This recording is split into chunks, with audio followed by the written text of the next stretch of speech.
2050 탄소 중립의 개념에 대해 설명하겠습니다.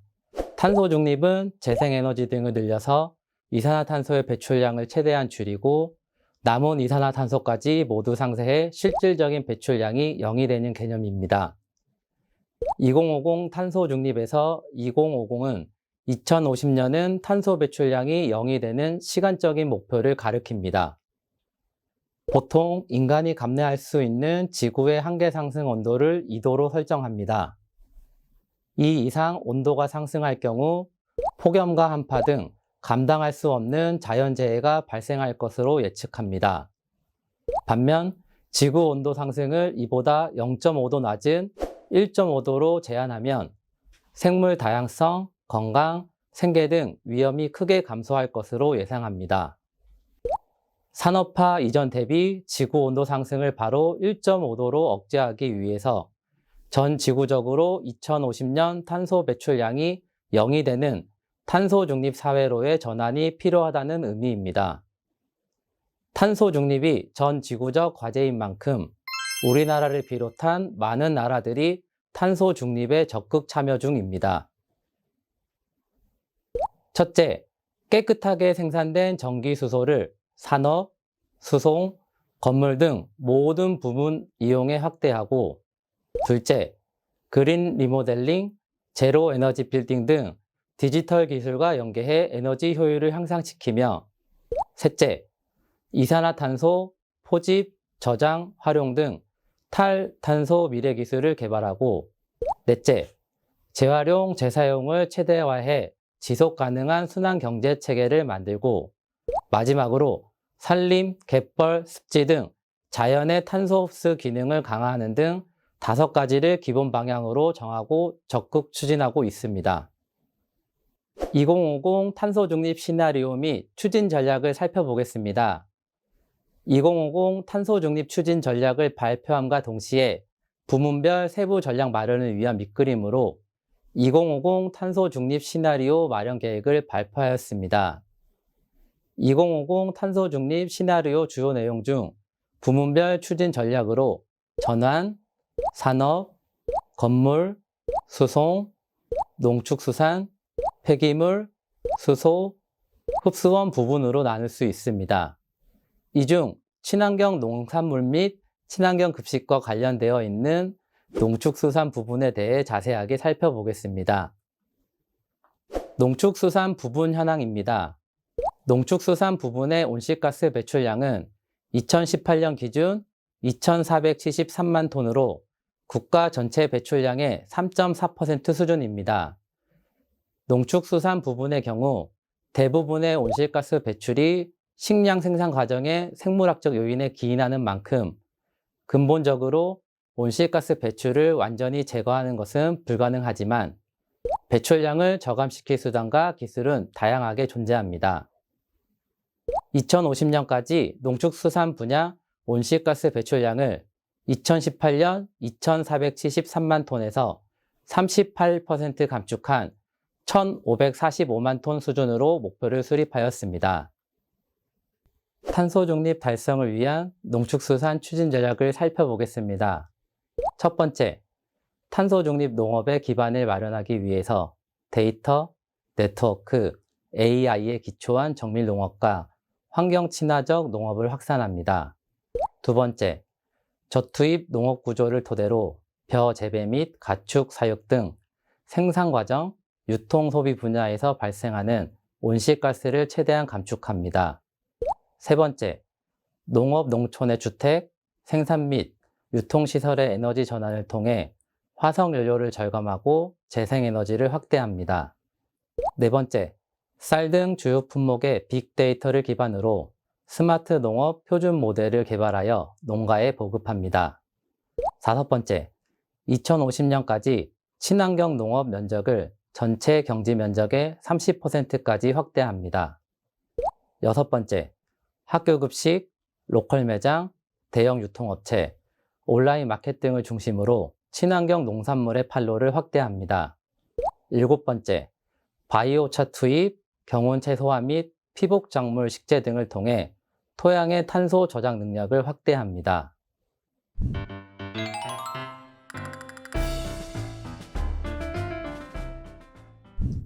탄소 중립과 친환경 농업에는 환경과 어떤 관계가 있는지 살펴보겠습니다.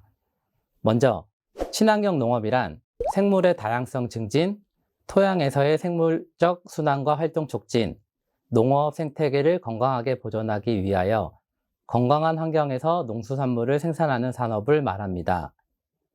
친환경 농업의 필요성은 농약과 화학비료를 사용하지 않거나 최소화하므로 이를 제조할 때 발생하는 온실가스를 줄일 수 있습니다. 또한 친환경 농업 실천 기술은 토양의 탄소 저장 능력 증대에 매우 효과적입니다. 친환경 농업은 온실가스를 적게 배출하고 토양의 탄소를 많이 저장해야 하는 탄소 중립과 동반자일 수밖에 없습니다. 친환경 농업을 하였을 때 환경적 이점에 대해 살펴보겠습니다. 친환경 농업 실천 기술은 토양 유실을 감소시키고 토양의 입단을 발달시켜 물과 공기가 잘 통할 수 있도록 토양의 구조를 개선시킵니다. 이는 토양의 수분과 양분 보유력을 향상시켜 가뭄과 같은 이상기후에 대한 저항성도 증대시킵니다.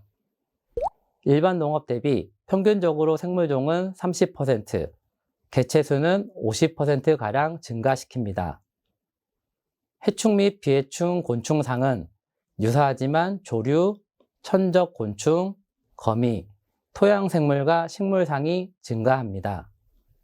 다양하고 풍부한 토양생물들은 토양 내 양분 순환을 촉진시키고 토양 구조를 개선시킵니다. 관행농업은 화학비료와 살충제 사용으로 지하수가 쉽게 오염되지만 친환경 농업은 합성비료 및 살충제 사용을 제한함에 따라 수자원 오염을 줄입니다. 탄소 저감은 온실가스 배출 저감과 토양 탄소 저장 증대를 포함한 표현입니다. 친환경 농업은 농약과 화학비료를 사용하지 않거나 최소화하기 때문에 농약의 제조 및 운송 과정에서 발생하는 온실가스를 감소시키고 유기자원 활용을 통한 외부 탄소 투입을 통해 토양의 탄소 저장량 또한 증대시켜 탄소 저감 효과가 매우 높습니다. 친환경 농업은 효과적인 탄소 중립을 실천할 수 있습니다. 대기 중에 있는 탄소를 흡수한 식물체가 비료가 되어 토양 안에 갇히게 되는 원리로 화학비료 사용량이 적은 친환경 농지는 더 많은 양의 탄소를 흡수하고 식물을 통해 대기 중으로 산소를 발산하여 전체 대기 중 탄소 총량을 저감시킬 수 있습니다. 이렇게 탄소 중립이 실현된 친환경 농지는 건강한 흙으로 거듭나 친환경 농산물 재배의 밑거름이 됩니다. 따라서 친환경 농산물을 소비하는 것은 탄소 중립을 실천할 수 있다는 점에서 가치 있는 소비라고 할 수 있습니다.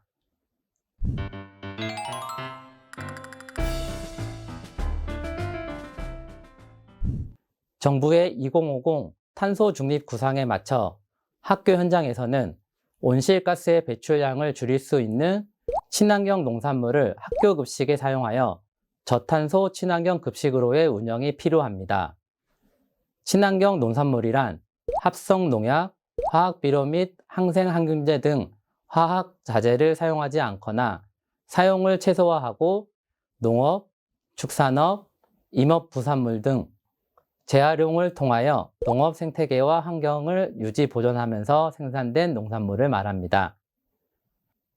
친환경 농산물 인증을 받기 위해서는 생산 과정에서의 재배 방법뿐만 아니라 소송, 저장, 관리 단계에서의 오염 방지 조치까지 확인합니다. 또한 시중 유통 후 인증품의 시료를 수거하여 실제 인증 여부, 표시 내용, 인증 기준과 적합 여부 등을 조사하는 등의 철저한 사후 관리가 이루어지고 있습니다. 친환경 인증을 어떻게 받는지 알아보도록 하겠습니다. 첫 번째는 영농일지입니다. 친환경 인증 농가는 유기농, 무농약 인증 기준에 맞게 생산할 수 있다는 것을 증명하기 위해 투입물과 산출물에 대한 정보를 기록하고 있습니다. 영농일지는 친환경 인증 신청과 사후 관리 자료 요청 시 제출됩니다. 두 번째는 토양 검증입니다. 인증 농가는 매년 1회 이상 토양 검증을 하여 친환경 재배에 맞는 땅이 되도록 토양의 비옥도를 유지 개선하고 염류가 과도하게 집적되지 않도록 관리하고 있습니다. 세 번째는 인증 기준에 맞는 종자 사용입니다. 종자부터 유기농 친환경 종자 사용을 원칙으로 하고 있습니다. 또한 유전자 변형 농산물은 어떠한 경우에도 허용되지 않습니다. 네 번째는 돌려짓기입니다. 돌려짓기는 병해충과 잡초 발생 빈도를 줄이고 토양 양분을 적정하게 유지하는 역할을 하여 농약과 비료의 사용 필요성을 줄입니다. 인증 농가는 주기별로 콩과 풋걸음, 심근성 작물 등을 이용하여 돌려짓기를 실시하고 있습니다. 다섯 번째는 농약 사용 금지입니다. 인증 농가는 생산에서 판매까지 모든 과정에서 합성 농약을 사용할 수 없습니다. 따라서 합성 농약을 사용하지 않고 농작물을 재배할 수 있는 토양 관리 방법, 병해충과 잡초 관리 방법 확립을 실천할 수 있습니다. 여섯 번째는 화학비료 최소 사용입니다. 유기농산물 재배지에서는 화학비료를 절대 사용할 수 없고 무농약 농산물 재배지에서는 화학비료를 최소량만큼 사용이 가능합니다. 일곱 번째는 예상되는 외부 오염 방지입니다. 외부로부터 생산물이 오염되지 않도록 관리 대책을 마련하고 실천해야 합니다. 또한 재배 포장 입구나 인근 재배 포장가의 경계지 등 잘 보이는 곳에 친환경 재배지임을 알리는 표지판을 설치해야 합니다. 여덟 번째는 유기농산물 재배를 위한 전환기간입니다. 유기농산물 재배를 위해서는 관행 재배 과정에서 누적된 합성농약, 화학비료의 영향에서 벗어나기 위하여 3년간 유기재배 방법을 따라야 합니다. 3년의 전환기간을 거쳐 생산된 농산물만이 유기농산물 인증이 가능합니다. 아홉 번째는 수확 후 관리 철저입니다. 친환경 농산물의 저장, 수송, 포장 시 외부로부터의 오염을 방지해야 하며 비인증품과의 혼합 또한 금지됩니다. 포장하지 않은 상태로 일반 농산물과 같은 장소에 보관할 때는 반드시 구분하여 보관하여야 합니다. 정부에서는 친환경 농축산물 인증 제도를 실시하고 있습니다. 이는 지정 전문 인증기관이 엄격한 기준으로 선별 검사하여 화학자재를 사용하지 않거나 사용을 최소화한 건강한 환경에서 생산한 농축산물임을 인증해주는 제도입니다. 친환경 인증은 유기, 무농약, 유기가공식품, 무농약 원료 가공식품 등으로 분류됩니다. 유기농산물은 유기합성 농약과 화학비료를 전혀 사용하지 않고 재배한 농산물을 말합니다. 무농약 농산물은 합성 농약을 사용하지 않고 화학비료는 권장 성분량의 3분의 1 이하 범위 내에서 사용한 농산물을 말합니다. 유기가공식품은 유기농 인증을 받은 농축산물을 95% 이상 사용한 가공식품을 말합니다. 무농약 원료 가공식품은 무농약 농산물을 원료 또는 재료로 하거나 유기식품과 무농약 농산물을 혼합하여 제조, 가공, 유통되는 식품을 말합니다. 유기축산물은 유기농산물의 재배, 생산 기준에 맞게 생산된 유기사료를 급여하면서 기른 가축과 그 생산물을 말합니다. 친환경 농산물은 어떻게 학교로 공급될까요? 우선 농부가 정성 들여 재배한 친환경 농산물은 학교 급식 지원센터로 이동됩니다. 발주 확인 후 검수 및 검품 과정을 거친 후 친환경 인증 및 중량 확인을 통해 친환경 인증 스티커 및 바코드를 부착합니다.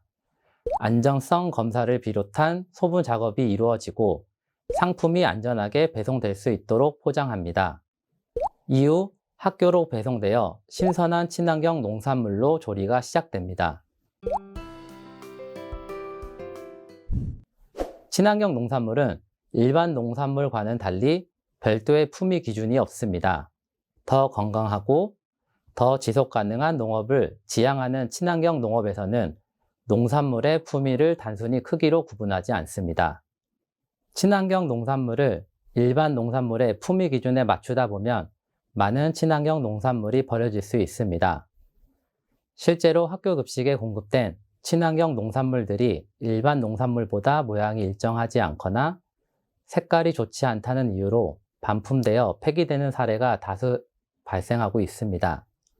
학교 급식 현장과 생산 현장 간의 친환경 농산물에 대한 이해의 괴리를 좁히고 상생의 관계를 구축하는 데 도움이 되고자 서울시 지속가능한 조달 기준 지침서를 바탕으로 2022 친환경 급식 식재료 품질 안내서가 발간되었습니다. 대한영양사협회 홈페이지에 탑재되어 있으니 친환경 급식 업무에 적극 활용해 보시기를 바랍니다. 2022 친환경 급식 식재료 품질 안내서는 친환경 농산물과 친환경 급식, 품목별 세부 검품 기준으로 구성되어 있으며 품목별 세부 검품 기준은 과수류, 과일 채소류, 엽경채류, 열매 채소류, 조미 채소류, 근채류, 곡류서류, 버섯류로 나누어져 있습니다. 급식에서 자주 사용하는 식재료 몇 가지를 예시로 살펴보도록 하겠습니다. 먼저 과수류의 사과입니다. 사과의 공급 규격은 무농약과 유기농으로 구분되어 있습니다. 검품 기준은 품종 고유의 모양일 것, 작은 마른 흠집은 허용하며 외관은 과피의 병의 흔적이 적고 진행형 검은 점, 과피 수축 현상이 없는 것, 과속은 내부 갈변 현상, 생리장애로 인한 품질 저하는 제외합니다. 그리고 낙과는 출하 금지한다고 나와 있습니다. 그리고 친환경 농산물이라 생기는 오해들, Q&A를 살펴보도록 하겠습니다. 친환경 사과 표면에 하얀 가루가 묻어 있어요. 농약이 마른 것은 아닌가요? 라는 질문입니다. 친환경 인증 사과는 병해충을 예방하기 위해 독성이 없는 석회 보르도액을 살포합니다. 순도가 높은 칼슘 성분의 석회 보르도액에 석회가 묻어 있는 것이니 씻어서 드시면 아무런 문제가 없습니다. 라고 답변되어 있습니다. 다음으로는 껍질이 거칠고 작은 흠집들이 많은데 괜찮은 건가요? 라는 질문입니다. 친환경 사과는 관행 사과와는 달리 유기농 자재를 사용하므로 껍질이 거칠고 반점이 생기는 불가피한 현상이 나타나는데 이는 걱정하지 않으셔도 됩니다. 친환경 사과는 과육이 단단하며 상온에서 보관 기간이 길다는 특징이 있습니다. 껍질째 먹음으로써 껍질에 함유된 항산화 물질 등 유용한 성분을 섭취하므로 면역력 강화에 도움을 줄 수 있습니다. 또한 착색 성장 호르몬제 미처리로 크기가 작고 착색 발현이 적습니다. 라고 답변되어 있습니다. 사과의 효능 기능, 레시피 활용 방법입니다.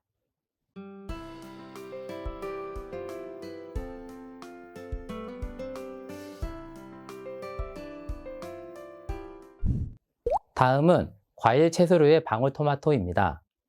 방울토마토의 공급 규격은 중량 10g 이상, 당도는 5브릭스 이상입니다. 건품 기준은 무농약 재배 이상, 꼭지가 시들지 않고 껍질의 탄력이 뛰어난 것, 열과 기형과 재해, 꼭지 없는 방울토마토는 하절기는 50%, 동절기는 20%까지 허용한다고 나와 있습니다. 그리고 친환경 농산물이라 생기는 오해들 Q&A를 살펴보겠습니다. 학교 급식에 납품되는 방울토마토는 어떤 점을 중심으로 건품되나요? 라는 질문입니다. 학교 급식용으로 납품되는 과채류는 대부분 당도가 중요한 요소입니다. 학교 급식용 친환경 방울토마토는 당도가 5브릭스 이상인 것이 공급되며 착색이 7, 80%인 것으로 건품하여 납품된다는 점을 기억해 주세요. 라고 답변되어 있습니다. 다음으로는 겨울철 토마토는 왜 달지 않을까요? 방울토마토가 맛은 좋은데 꼭지가 말라 있어요. 혹시 오래된 것 아닌가요? 라는 질문에 대한 답변이 나와 있으니 참고하시기 바랍니다.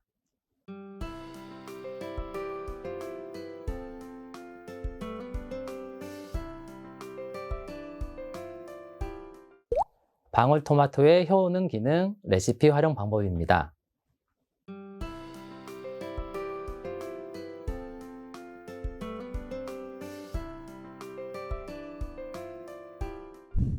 다음은 엽경 채소류의 양상추입니다. 양상추의 공급 규격은 무게에 적용하지 않음입니다. 건품 기준은 결구가 단단하며 속대가 없는 것, 과도하게 벌레가 먹지 아니한 것, 냉해에 피해가 없고 검은 반점이 없는 것, 병충해에 피해가 적은 것, 진물음, 부패가 없는 것, 칼로 심하게 베어낸 흔적이 없는 것, 예냉은 필수, 항시적 소비품이 아님을 감안하여 시기별 공급을 계획함이라고 나와 있습니다. 그리고 친환경 농산물이라 생기는 오해들 Q&A를 살펴보겠습니다. 양상추 기둥 밑부분이 변색되었어요. 왜 이런가요? 라는 질문입니다. 양상추는 수확 후 기둥 밑부분을 절단하여 배송합니다. 신선도와 관계없이 빨갛게 색이 변하는 특성을 갖고 있으니 놀라지 마세요. 동화절기에는 양상추의 척잎이 다소 많이 나타나는 계절적 현상이 나타나지만 척잎은 섭취가 가능한 부분이므로 안심하셔도 됩니다. 한편 양상추는 10에서 12월이 저하기이므로 발주 시 참고해 주세요 라는 답변이 되어 있습니다.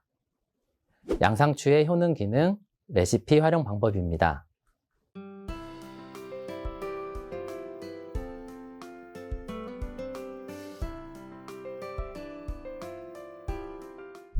다음은 열매 채소류의 파프리카입니다.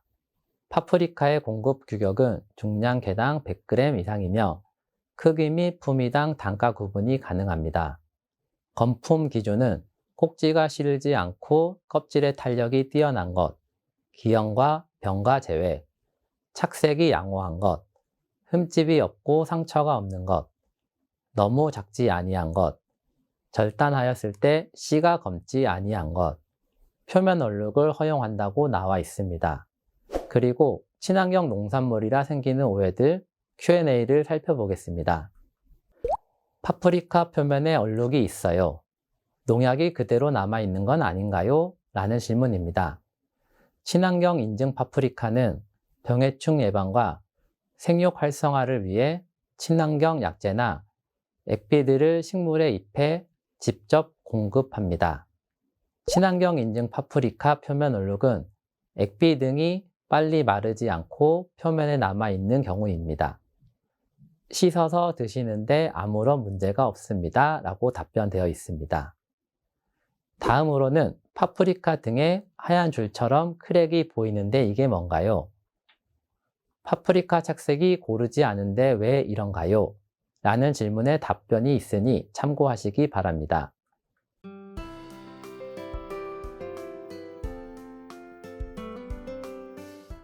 파프리카의 효능 기능, 레시피 활용 방법입니다.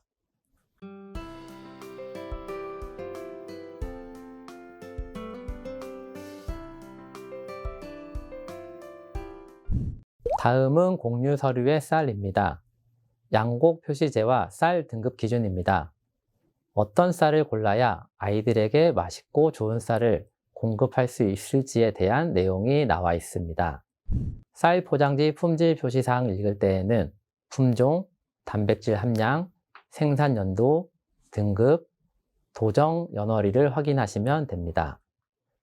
다음으로는 올바른 쌀의 저장 방법이 나와 있으니 참고하시기 바랍니다.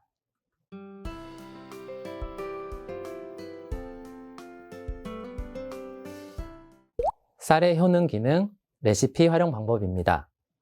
이 밖에도 조미 채소류, 근채류, 버섯류 등 다양한 친환경 농산물, 급식 식재료에 대한 세부 건품 기준들이 나와 있으니 참고하시어 학교 급식 현장에서 검수를 진행하시면 좋을 것 같습니다.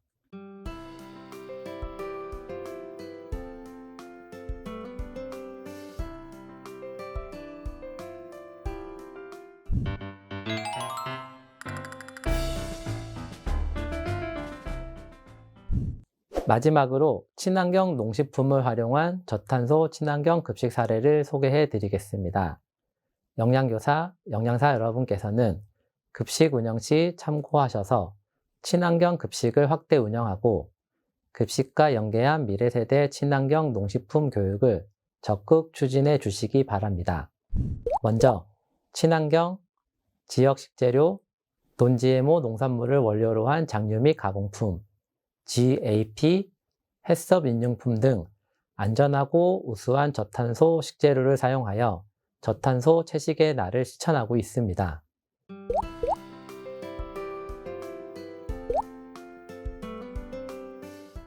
제주 지역에서 가장 많이 나는 친환경 농산물인 당근과 브로콜리를 활용한 동화책 연계 수업을 진행하였습니다. 학생들에게 당근과 브로콜리에 대해 친해질 수 있는 기회를 제공하여 급식에서 당근과 브로콜리 등 친환경 채소를 골고루 잘 먹을 수 있게 도움을 주었습니다. 전 학년에게 친환경 농식품 영양교육 후 채소 사랑 공모전을 실시하였습니다. 영양교육 마지막 단계에서 모든 학년이 채소 골고루 먹기 다짐을 하였고, 이에 대한 보상으로 느타리 버섯 키트와 버섯 재배 일지를 제공하였습니다. 학생들은 가정에서 느타리 버섯을 재배하면서 버섯에 대한 인식이 긍정적으로 변화하였습니다. 채식의 날을 영양교사 혼자 진행하는 것이 아니라 학생들과의 소통을 하면서 채식의 날에 대한 인식을 긍정적으로 변화시킬 수 있습니다. 채식의 날에 대한 내용을 가정통신문으로 만들어 가정으로 발송하여 가정에서 채식에 대한 인식 변화를 가져올 수 있으며, 학생들이 먹고 싶어하는 채식의 날 추천 메뉴를 받아 식단에 반영함으로써 음식물 쓰레기를 줄일 수 있는 친환경 급식을 실천하였으며, 채식 메뉴에 들어가는 친환경 농식품에 대해 생각할 수 있는 시간이 될 수 있었습니다. 학생들에게 친환경 농식품과 친해질 수 있는 활동으로 퀴즈 이벤트, 채소 열쇠고리 만들기, 새싹 기우기, 채소 도장 찍기 등으로 구성하여 진행함으로써 학생들이 급식에 나오는 채소에 대한 거부감이 많이 줄었습니다. 학생들이 직접 농부가 되어 자신의 텃밭을 가꾸어 나가는 동시에 텃밭 활동과 연계한 급식 메뉴 제공으로 음식이 식탁에 오르기까지의 과정을 체험하고 배울 수 있는 기회를 제공하여 식품 생산부터 조리, 섭취까지 일련의 과정을 통해 체계적인 영양 식생활 교육이 이루어질 수 있게 하였습니다. 이를 통해 학생들이 기존과 다른 시각으로 식재료를 바라보게 될 것이며, 식재료를 충분히 탐색함으로써 식재료 본연의 맛을 이해하게 되어 식습관의 긍정적인 변화를 이끌어낼 수 있다고 생각합니다.